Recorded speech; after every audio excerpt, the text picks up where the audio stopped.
Welcome to Kenton's videos. Enjoy the video. You start by opening Google Pay. This is where you authorize payments. First, sign into your Google account because Google Pay ties cards to that identity.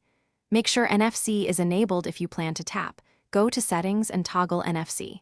Once done, connect to a stable Wi-Fi or cellular network so verification messages arrive. Keep the physical bank card handy. You'll need numbers and possibly an SMS code to confirm ownership. This quick prep avoids interruptions when adding a card. Next, tap Add a Payment Method and choose Credit or Debit Card. You can also link supported bank accounts. Type the card number, expiry, and CVC, or scan the card with your camera to save time. Accuracy matters, so double-check the billing address. After submission, the bank typically sends an SMS or email with a one-time code. Enter that promptly. Some banks verify inside their app. If prompted, follow the in-app flow.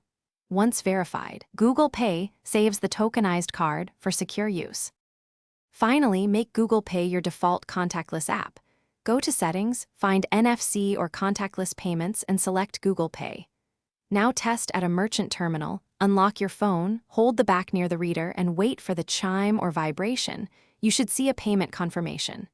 If it doesn't work, power cycle the device, confirm NFC is still on, and confirm Google Pay is selected. As a troubleshooting tip, remove and add the card only after checking device updates and bank verification messages. Thanks for watching. Consider subscribing if we helped you.